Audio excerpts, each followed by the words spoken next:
Je vais vous parler aujourd'hui de François Caron, directeur de deux compagnies des Indes, la hollandaise et la française, au XVIIe siècle. C'est quand même un cas rare, certainement unique. Alors, le premier directeur de commerce de la Compagnie française des Indes orientales est François Caron, né vers 1600 aux Pays-Bas, dont la famille s'est réfugiée à Bruxelles durant les guerres de religion en France. À l'époque moderne, les familles Caron sont essentiellement picardes, normandes et bretonnes. Le jeune François Caron, parti au Japon à 19 ans comme apprenti marchand pour le compte de la Compagnie hollandaise des Indes orientales, se marie à une japonaise qui lui donne 6 enfants. Après avoir passé plus de 20 ans dans ce pays du bout du monde, où il a appris la langue et les mœurs, il faut savoir qu'on est au début du XVIIe siècle, il se met au service de la marine de guerre hollandaise en tant que commandant de la flotte, et il attaque en 1643 les Portugais à Ceylan, avec une armée de 1700 hommes. C'est énorme pour l'époque. Surtout une armée amenée par bateau. Et il finit gouverneur de Formose, avant de devenir, en 1646, directeur général de la compagnie hollandaise. Caron doit alors répondre, en 1651, d'accusations de commerce privé, certains navigateurs n'hésitant pas à se servir des activités commerciales de leur compagnie pour les détourner à leur profit. Il quitte cependant honorablement la compagnie hollandaise puisqu'il est blanchi, mais sans doute vexé par ces fausses accusations, cela peut expliquer peut-être qu'il réponde favorablement à l'offre de Colbert quand celui-ci lui propose d'être le premier directeur de commerce français dans l'Inde en 1664. Sa nouvelle fonction au service de la France est naturellement vue aux Pays-Bas comme une trahison. Caron est pourtant bien né de parents français, même s'il épousera en seconde noces une grande dame néerlandaise qui s'appelle Constantia Boudhaen. De 1667 à 1673, il est le seul directeur de la Compagnie française des Indes orientales.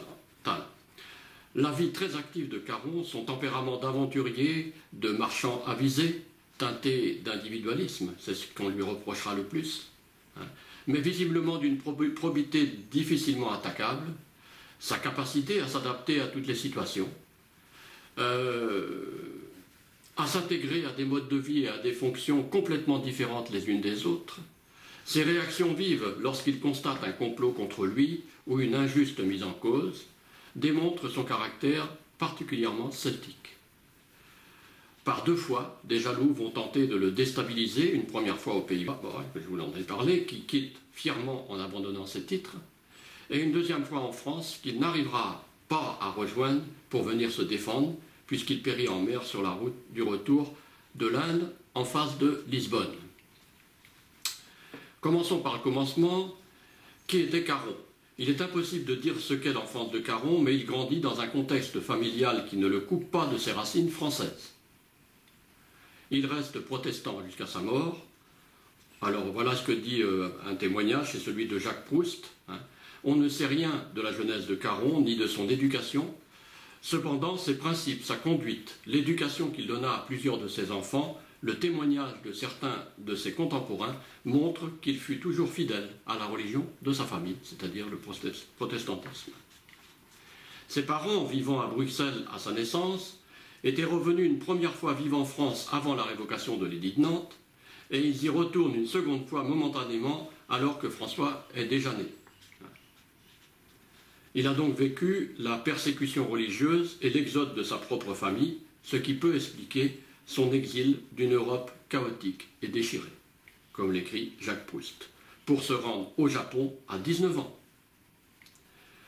Quand l'enfant était jeune, écrit Jacques Proust, la famille émigra une seconde fois vers les Provinces-Unies des Pays-Bas pour fuir sans doute les exactions exercées dans les Flandres par la soldatesque espagnole du marquis de Spinola. Ce qui prouve donc que ses parents sont revenus vivre en France. Et pourtant, François Caron n'en garde de rancune ni à l'égard des catholiques, ni à l'égard des Français, puisqu'il épouse une japonaise catholique à Hirado, et que Souchu de Renfort témoigne que durant son long engagement dans la compagnie hollandaise, notamment lorsqu'il prend du service pour la marine de guerre batave, il refuse d'attaquer les bases françaises dans l'océan Indien. Or, à l'époque, nous l'avons vu, les seuls points occupés par des Français se trouvent à Madagascar, notamment au Fort-Dauphin, et les colons envoyés par la Compagnie d'Orient, celles de la Meilleraye et de Fouquet, sont en majorité d'origine bretonne, normande ou poitevine. Leur premier chef, Preunis, est un protestant. Le jeune Caron s'installe donc au Japon, se marie à une japonaise, y apprend la langue et les coutumes. Toujours témoignage de Jacques Proust. Toujours est-il qu'en 1634, il était devenu l'adjoint du chef de poste de l'île, qu'il avait entre-temps pris femme à la mode du pays, qu'il avait déjà élevé plusieurs enfants nés de cette union, qu'il avait appris à parler et à entendre couramment le japonais, et qu'en plusieurs circonstances dramatiques, il avait déployé des qualités de courage et de diplomatie hautement appréciées de ses partenaires japonais, pour qui ces qualités étaient primordiales. Son épouse est catholique, ce qui démontre chez lui une tolérance, une grande tolérance, puisque ses propres parents protestants étaient maltraités par des fanatiques du catholicisme en France. Or, le Bakushu, le gouverneur shogunal, c'est le grand shogun qui dirige le Japon à l'époque, exerce à cette époque contre les catholiques une répression féroce. Alors, Jacques Proust écrit « C'est dans ce contexte, un peu avant la révolte de Shimabara, que Caron fut sollicité en 1636 pour répondre à un questionnaire sur le Japon qui aurait dû être normalement adressé à son supérieur hiérarchique, à Hirado. Caron s'est imposé volontairement de ne dire que l'essentiel du strict point de vue d'un marchand qui est l'hôte d'un pays étranger souverain. Il y aurait encore 1000 particularités à relever, écrit-il à la fin de la 31e réponse à propos des lois, des mœurs, de la situation de ce pays et de la vie de ses habitants, mais cela allongerait excessivement les réponses que j'avais à faire à vos demandes. Voilà, donc c'est quelqu'un de carré et pragmatique. Alors ne faudrait-il pas voir dans la sobriété de Caron un trait de caractère celtique? Les Celtes, nous l'avons vu précédemment, se méfiant beaucoup de l'écrit. En tout cas, il s'y affiche une sensibilité qu'on n'attend pas au XVIIIe siècle lorsqu'il insiste, alors, témoignage, sur l'insupportable misère des paysans, par exemple, sur le luxe vain et ruineux de la classe militaire, sur le mépris injuste dans lequel sont tenus les marchands, pourtant indispensable au développement du pays. Sur le second point, le témoignage de Caron est très fort. Le chapitre consacré à la persécution des chrétiens romains est d'une lecture presque insoutenable, écrit Proust. C'est le simple témoignage d'un homme de foi qui sent ce qu'il dit et dit ce qu'il pense. Et voilà ce qu'il pense. Cette torture est une chose dont on ne peut rendre compte par écrit. La plupart des chrétiens à qui elle est infligée devraient adjurer si l'Esprit de Dieu ne les fortifiait miraculeusement. Voilà, donc les traitements faits par les Japonais aux chrétiens sont particulièrement horribles. Bien entendu, Caron essaye de défendre sa cause de protestant, en arguant de sa non-appartenance à la religion catholique, mais les autorités nippones ne sont pas dupes et lui écrivent ceci. Vous observez le dimanche, vous écrivez la date de la naissance du Christ au fronton et sur les façades de vos maisons. Vous avez les 10 commandements, le Notre Père, le credo, le baptême, le partage du pain, la Bible, les évangiles, les prophètes et les apôtres. Au total, et pour l'essentiel, votre pratique prouve que vous l'êtes, c'est-à dire catholique. Il y a des différences entre vous, mais pour elles sont mineures, entre catholiques et protestants. Nous le savons depuis longtemps que vous êtes chrétiens, mais nous imaginions que vous aviez un autre Christ. En 1641, les Hollandais, comme les autres chrétiens, en sont réduits à s'installer dans une enclave de Nagasaki. François Caron ne dut son salut qu'à l'amitié des marchands japonais de l'île, qui l'aidèrent de leur mieux, et à sa connaissance de la langue et des usages, qui lui permirent d'éviter les pièges qui lui étaient constamment tendus. Témoignage de Proust toujours. Il doit malgré tout quitter le Japon pour Batavia, puis il retourne en Hollande. De là, nommé commandant militaire de la flotte batave, il repart dans l'océan Indien, où, en 1643, nous l'avons vu, il s'illustre dans la prise de Ceylan, et en récompense devient le gouverneur de Formose, ce qui le rapproche évidemment du Japon. Il en sera de nouveau éloigné assez rapidement, appelé comme directeur de la Compagnie hollandaise des Indes orientales. Il s'installe à Batavia, mais doit rentrer au pays en 1851 pour des raisons que nous avons déjà invoquées, l'amenant à démissionner. Alors, Proust écrit « On ne sait ce qu'il fit pendant les 13 années suivantes.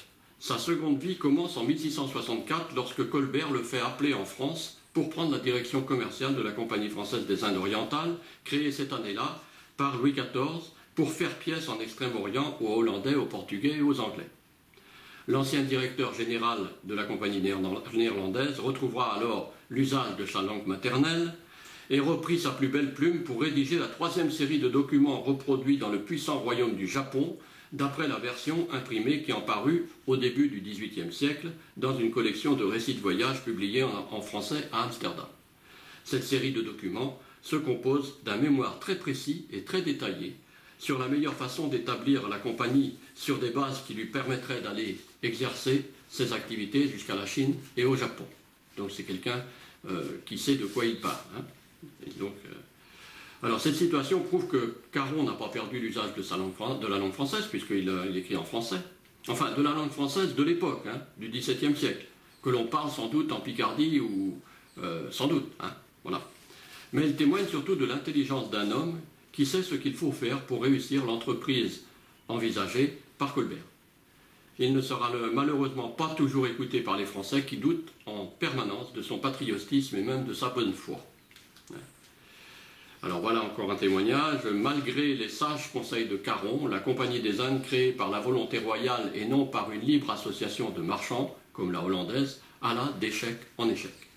Lorsque, âgé de 72 ans et recru de fatigue, il rentra en France en 1672, les éléments les plus avancés de l'expédition n'avaient pas dépassé Banten, dans l'archipel indonésien, et la guerre que la France avait déclarée à la Hollande, entre-temps, exposait nos navires à un sort désastreux.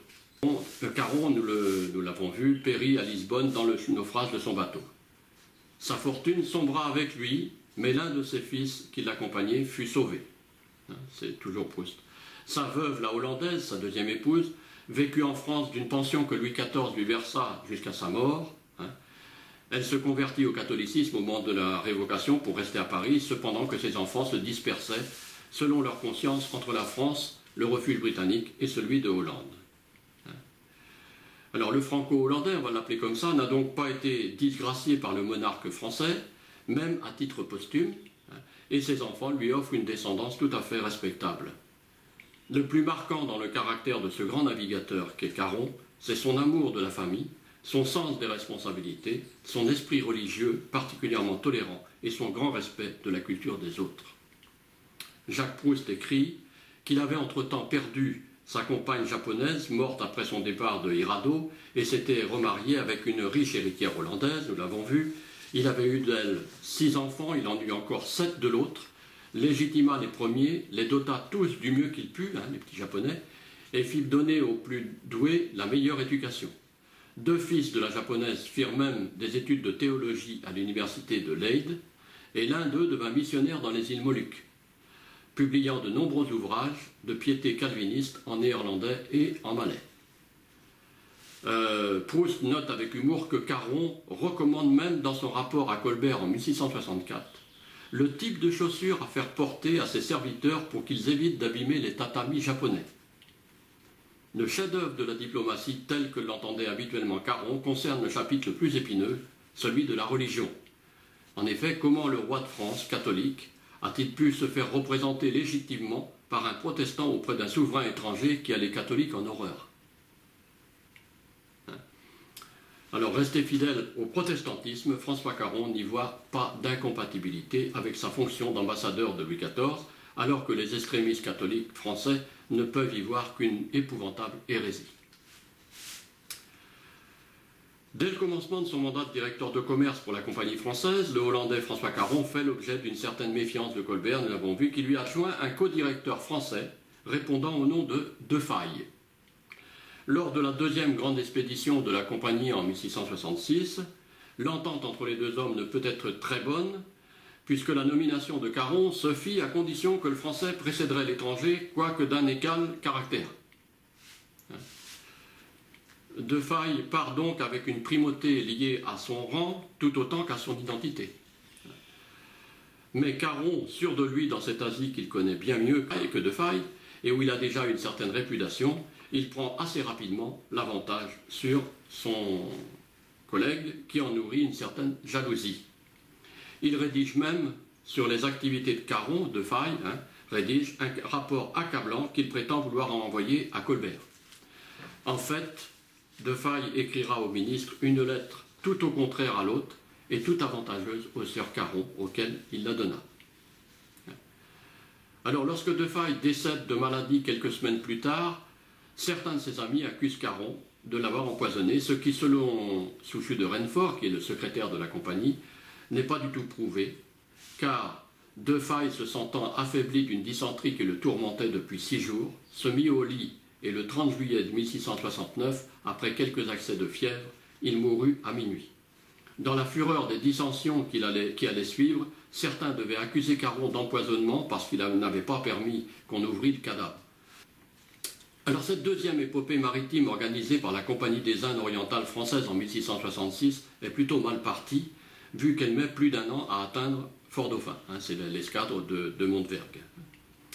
Colbert y a pourtant mis d'importants moyens en composant l'escadre de 10 navires, dont 2 font 600 tonneaux, emportant 1589 personnes, 421 hommes d'équipage, 212 officiers et soldats, 956 marchands, commis, colons, artisans, 32 femmes, 10 prêtres. Malheureusement, le voyage se fait sous le commandement du marquis de Montevergue, un ancien colonel de cavalerie qui n'avait comme qualité que d'être marquis. C'est Jacques Proust encore là qui fait ce jugement. Seuls 6 navires sur les 10 atteignent la baie de Saint-Paul à l'île Bourbon.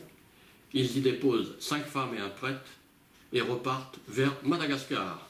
Arrivés dans le comptoir français de Fort-Dauphin, ayant consommé la totalité du ravitaillement emporté de France puis du Brésil, l'escadre n'a pas les moyens de continuer immédiatement vers l'Inde.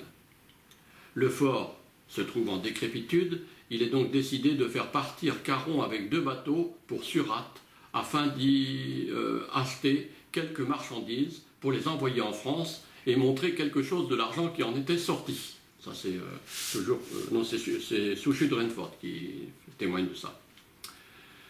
Alors, le marquis de Montevergue craint en effet la colère de Colbert devant une telle lenteur à atteindre les Indes. Ils n'y sont pas rendus encore. Ils ont mis plus d'1 an à arriver à Madagascar. Le conseil de Madagascar, voyant la saison s'avancer et le peu de moyens de faire une éclatante ouverture de commerce dans les Indes, résolut de commencer cette entreprise en petit équipage. Cela ne gêne pas Caron, mais ça ennuie beaucoup de Faye, qui resta à Madagascar en attendant une flotte pour se faire porter avec plus de pompe. Ça, c'est toujours M. Renfort qui raconte ça. Alors on voit bien là, entre les 2 hommes, 2 caractères très différents. Celui d'un de Faye obsédé par son image, ayant des goûts de luxe, et celui d'un Caron acceptant de se rendre à Surat avec 2 bateaux seulement et un strict minimum de ravitaillement. Pour Caron, ce qui compte, c'est de faire du commerce en Inde. Et il sait qu'en y arrivant le premier, il prendra à coup sûr l'ascendant sur son collègue. Sous l'Ancien Régime, ces mœurs dites sociales ne sont-elles pas tout simplement les fastes et manières pompeuses de la cour de Versailles? Ce rejet de copier l'élite française dans ce qu'elle a de plus ridicule est caractéristique du tempérament celtique et peut s'appliquer à François Caron, alors que celui-ci a pourtant épousé, en 2e noces, une richissime héritière hollandaise. Dans la triste situation où se trouve la flotte de Montevergue, et compte tenu de l'état de Fort-Dauphin, est-ce encore le lieu de faire des manières et de vouloir garder son rang comme le fait de Faye? Très vite, les relations privilégiées de Caron avec les fournisseurs indiens suscitent la jalousie de la part des collègues sous-marchands de Faye, qui le soupçonnent de vouloir s'enrichir sur leur dos et sur le dos de la compagnie. Le secrétaire de la compagnie, Souchu de Renfort, qui est du voyage, ne partage pas ses suspicions à l'égard de Caron. Il considère ce dernier comme l'un des plus subtils génies qui soit passé aux Indes pour la France, alors qu'il dit de Faye que sa politique n'avait pas assez d'étendue et de lumière pour l'importance de son emploi et pour découvrir toutes les adresses de son collègue. C'est Souchu de Renfort qui dit ça. De Renfort rapporte dans le détail le projet de commerce de Caron en Asie, les formalités qu'il prévoit de remplir pour avoir le droit de commercer, cadeaux et lettres au grand Mogol, au roi de Chine et à l'empereur du Japon, et même l'itinéraire qu'il envisage pour passer de l'Inde à l'Indonésie, puis en Extrême-Orient, en fonction des ventes de la mousson. Voilà ce que dit de Renfort. Ce projet donné dès l'année 1665, dont aucune expérience n'a jusqu'à présent détruit la justesse, marque l'intelligence et le génie de celui qui l'avait dressé. Il était assurément capable, à son égard, de l'exécuter, si on avait eu l'exactitude à le suivre. Mais Caron fut soupçonné par les Français qui l'accompagnèrent aux Indes de n'avoir rien d'autre en vue que son intérêt particulier. Ça, c'est toujours le témoignage de Renfort. Finalement, les marchands français conspirent contre leur directeur. L'apprenant, celui-ci envoie ses commis armés sur les bateaux où les marchands se sont réunis, sous prétexte de déposer des biscuits. Un des marchands, Joubert, repart en France et porte à Colbert les plaintes communes de ses collègues. La délation, ou plutôt le désordre causé par cette insoumission à un directeur qu'il a lui-même choisi, ne plaît guère au ministre de Louis XIV. Joubert se voit saisi de ses biens et se retrouve ruiné. Il aurait mieux fait de se taire et de rester en Inde. François Caron est cependant rappelé en France sous prétexte du besoin qu'on avait de ses lumières pour la continuation de l'entreprise des Indes orientales, mais effectivement, c'était pour lui faire rendre raison sur les plaintes qu'avait apportées le sieur Joubert. C'est toujours un témoignage de Renfort. Lorsqu'il double le détroit de Gibraltar, Caron croise un navire français qui lui apprend que le vent n'était pas bon pour lui à Paris. Il voulut rentrer dans la rivière de Lisbonne, il s'est dit vers escale en Portugal. Son bateau fut poussé sur une roche qui le brisa. Il avait un fils avec lui qui se sauva, mais le sieur Caron y périt et tout ce qu'il apportait des Indes fut perdu avec lui. Ainsi se termine la vie d'un grand homme, d'un très grand homme, d'un grand navigateur et en même temps le rêve de Colbert de commencer la conquête des Indes dans de bonnes conditions. En se rendant dans l'océan Indien sur la flotte de Mondevergue pour y prendre son poste de directeur de commerce, François Caron fait escale en mars 1667 à Bourbon, à l'île Bourbon, où il fait connaissance d'Étienne Regnault, premier commandant de l'île, des 20 colons qui sont installés et très certainement de la dizaine de Malgaches arrivés avec Payen en 1663 et que Regnault a amnistié de leur délit de désertion ou plutôt de marronnage. À cette époque, tous les colons d'île Bourbon sont regroupés à Saint-Paul, d'abord au Vieux-Saint-Paul, près de Savannah, au nord-est de l'étang, puis sur la baie, près de l'emplacement actuel de la ville de Saint-Paul. En escale à Fort-Dauphin, François Caron a certainement rencontré son homonyme, Louis Caron, qui deviendra un des tout premiers colons de l'île Bourbon. Celui-ci étant dit ancien de Madagascar, où il a servi comme soldat, arrivé à Bourbon le 27 avril 1671 avec la flotte de Defal. François et Louis Caron sont-ils parents? Alors là, à cette époque où les noms de famille sont très localisés, c'est possible. Rien cependant ne permet de l'affirmer. L'un est né en Bretagne, à Caudan, près de Lorient, c'est Louis, et l'autre est né à Bruxelles, c'est François. Alors les Huguenots réfugiés en Hollande viennent de provinces parfois très éloignées du nord. Le fait que la Picardie soit la province où l'on trouve le plus de Carons à la fin du XIXe siècle prouve au minimum que ce nom semble originaire du nord-ouest de la France. Alors en 1671, Blanquet de la Haye, enorgueilli du titre de vice-roi des Indes, rien que ça, vice-roi des Indes orientales, vu le peu d'importance que la France y représente à l'époque, c'est un drôle de titre. Il poursuit avec son escadre vers Surat. Alors voilà ce que dit Léon Guérin, donc c'est un témoignage de Léon Guérin qui est un historien titulaire de la marine. Il trouva ce comptoir dans un grand désordre. Les trois directeurs de la Compagnie des Indes, Caron, Baron et Blot, ne s'entendaient point entre eux. Quand il leur parla de projets sur l'île de Ceylan ou sur l'île Bourbon, il rencontra une très vive opposition qu'il eut beaucoup de peine à fléchir, surtout de la part de Blot. Il se louait beaucoup dans le principe de Caron, dans les sentiments duquel il ne trouvait que de belles instructions et de grands desseins pour de solides établissements. Donc là encore, le témoignage est en faveur de Caron. Alors c'est tout à l'honneur de notre héros qui malheureusement va subir par la suite les foudres du fameux vice-roi de la Haye pour avoir refusé d'attaquer la flotte hollandaise à Ceylan. Alors Caron, qui connaît la puissance des Hollandais et la faiblesse des forces françaises, s'opposa formellement à ce qu'on fondit sur leurs vaisseaux. Alors ça c'est un témoignage toujours de Léon Guérin. Donc s'opposa formellement à ce qu'on fondit sur leurs vaisseaux et à ce qu'on les mit dans l'impossibilité de nuire. Il saisit ensuite le premier prétexte pour forcer la flotte française à s'éloigner de Ceylan et à partir pour la côte de Coromandel. À peine eut-elle mis à la voile que les Hollandais s'emparaient de Trinquemalvé. La Haye, pour utiliser au moins ses forces, s'empara au mois de septembre de Saint-Thomé, donc en Inde. Il essaya ensuite de se faire céder amiablement et moyennant une rétribution par le roi de Golconde la propriété de Saint-Thomé, mais les Hollandais d'un côté et les Anglais de l'autre traversèrent ce dessein. Au mois d'octobre 1672, le Jules, le bateau le Jules, un des principaux bâtiments de l'escadre, partait pour la France où il ramenait Caron. Le renvoi des Indes du directeur de commerce de la compagnie n'est donc pas à mettre seulement à une conséquence des plaintes portées par les marchands français, mais sans doute aussi sur le compte de l'orgueil de Blanquet de la Haye, minable vice-roi français des Indes orientales nommé par Louis XIV, alors que Caron lui a pourtant permis d'éviter le pire, une première fois, c'est-à-dire la ruine de son escadre à Ceylan.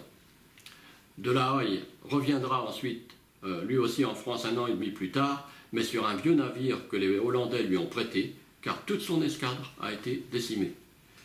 Voilà comment ça s'est passé. Après le départ de Caron, les forces françaises doivent finalement se retirer de Saint-Thomé, puis sont vaincues quelques mois plus tard par une forte escadre hollandaise à Trinquemalé, dans l'île de Ceylan, en 1674. Et voilà le témoignage de John Green, Antoine François Prévost et Alexandre. Une flotte de 21 vaisseaux hollandais qui survint dans ces circonstances et dont les troupes se joignirent à celles des morts, acheva de réduire les Français à des extrémités sans exemple et les mit dans la nécessité de composer pour le salut de leur triste reste. Si Caron n'avait pas été rappelé, l'escadre de Perse aurait sans doute connu un autre destin. Voilà la grandeur de Caron, qui n'a malheureusement pas été mis au beau compte pour la compagnie française. À une prochaine fois.